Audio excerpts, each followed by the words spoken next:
Good things happen on Thursdays, and that's how I start every podcast on the Art of Heart on Thursdays. And today is no different. Today's guest, his name is Danny, and I just continue to meet all these incredible people on this journey that I'm on.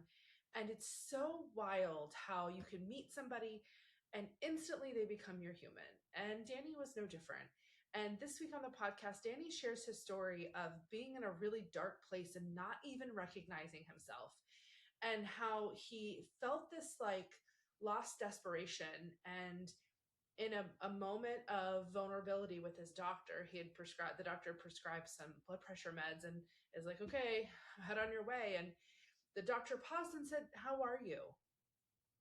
And Danny just started crying, and he was not okay. He was in, analytically, like the best place in his career. He was married to his high school sweetheart and had these beautiful children, and he had this incredible job, and everything on paper looked perfect, except on the inside, it wasn't good. And the more people I talk to, the more stories like this I hear where people are just not okay on the inside, and they're going through the daily motions and they're living their life. And many of them are the most successful people that I know, but it's not good on the inside. And I was that way. As he shares his story, he's so vulnerable, and the things that he had to do to align with himself and what he believes and to be the best version of himself. And he has to work on it every day, and it's a journey. And we talked about how sometimes you meet people and they're in your life forever. And sometimes you meet people and they're in your life at a very pivotal moment. And I felt like that's Danny for me. He was the first person that I told that I was on this healing journey who was a worky person, right? Like someone that I only knew from work. I had met him as a referral, and we were having this quiet moment before our call started. And I don't remember what exactly he said, but I basically told him that I had been through this spiritual awakening and that I was a different person. I looked the same on the outside. And he was like, I dig that. That's so cool. Me too. And I really believe that when we have these aha moments, and it doesn't have to be a spiritual awakening. Sometimes they'll get really sick, or they'll have someone that they love die, or they lose a job, or whatever the thing that sparks this aha moment is. You have a couple of choices. You can either choose to go back to the version of you that was unhappy, that was dark inside, that wasn't the best version of themselves, or wasn't working towards their most high purpose, or was living out of alignment, or you can choose to do something different. This morning, I woke up, and the very first thing on my Instagram, I was going to check what was going on, and this guy was talking about people want a slow cooker result with a microwave input. And that, like, I really love analogies like that. It really makes sense. We want instant change. We want to not have to do the work consistently. We want something to come out, but we want that delicious slow cooker experience when it's all said and done. I do believe things can change in an instant, but I think that it's your choice to put those actions behind the change that then makes it all sustainable. For me, everything changed literally in a moment. On June 1st of 2025, the way I view myself, the world, why I'm here, changed.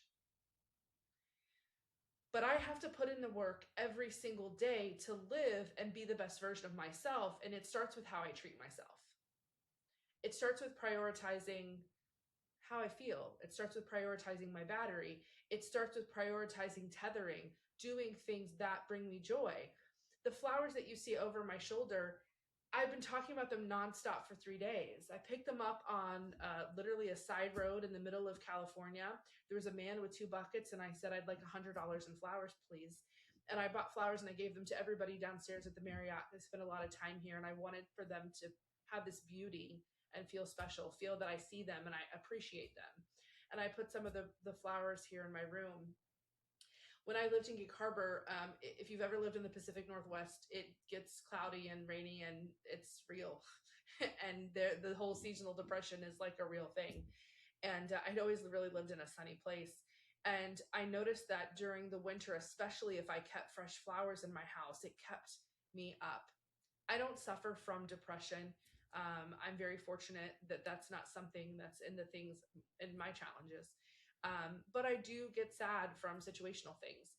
And I found that just like it being dark and gloomy, although I work like a beast when it's like that, definitely there's a time, the end of February, beginning of March, where I just needed to see the sun. But having fresh flowers really helps. This week, having the fresh flowers in my room has been a huge tether for me.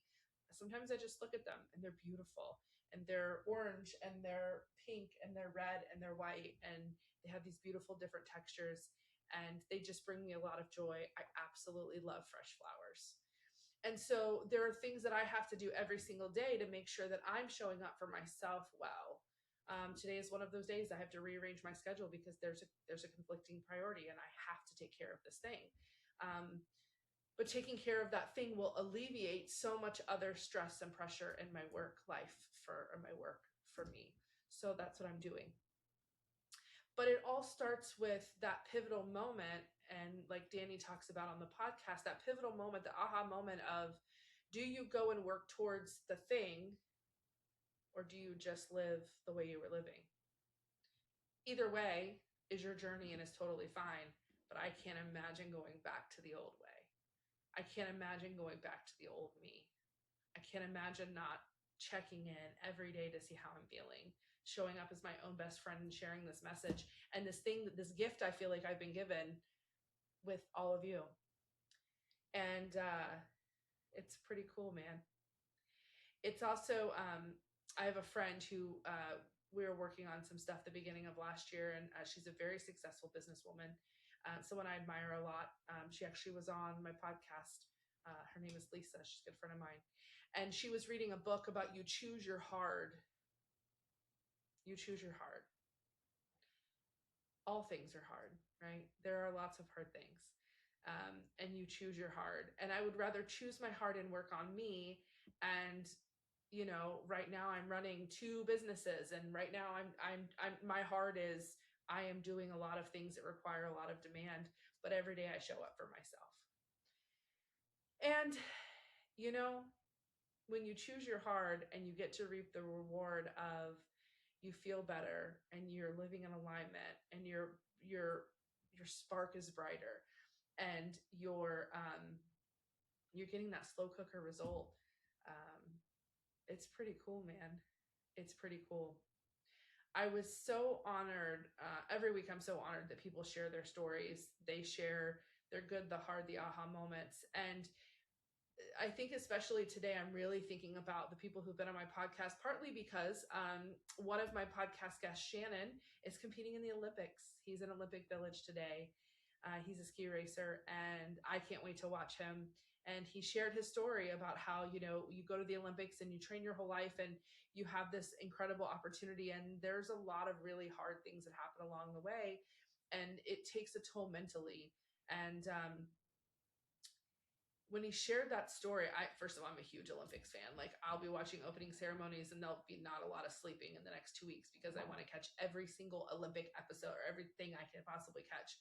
I love the Olympics. I love the fact that people work so hard, they compete, and they make their dreams come true. I think it's so cool. And so he talked about like kind of it's a known thing that happens after you win the Olympics or after you're in the Olympics is what happens next. How do you go back to regular life? And it's such a similar parallel to me of what do you choose, right? Like, how do you choose? Do you go back to the old way or do you go and do something new?